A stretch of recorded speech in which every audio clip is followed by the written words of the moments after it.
Hi, I'm Bill O'Reilly reporting tonight from Southern California. Thanks for watching us. Bashing Obama. That is the subject of this evening's Talking Points memo. The Conservative Political Action Conference opened its annual convention in Washington today with some of the biggest names on the right in attendance. And what has bound them together so far is President Obama. I think 2010 is going to be a phenomenal year for the conservative cause, and I think Barack Obama is a one-term president. Just because you're good on TV doesn't mean you can sell socialism to freedom-loving Americans. And while we're sending messages to President Obama today, here's one more. Stop apologizing for this great nation and start defending her. You're intellectually shallow, you're romantic, you're self-indulgent, you have no ability, perhaps the most proven yourself already to be the most incompetent president, perhaps, in our lifetime. The gold medal that was won last night by American Lindsey Vonn has been stripped. Yeah, it was determined that President Obama has been going downhill faster than she has.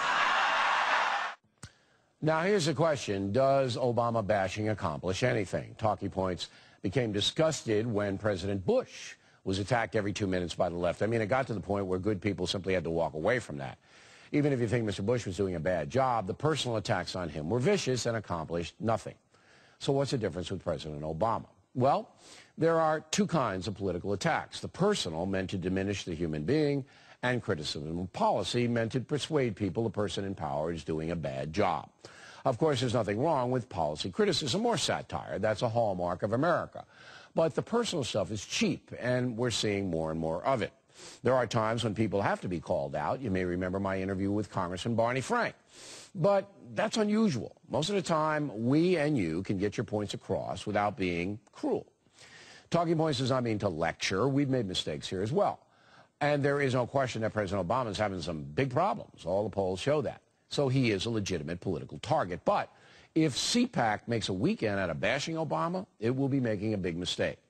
In order to regain power in America, conservatives must come up with solutions to complicated problems. And that's what they should be doing at the Washington Convention. And that's a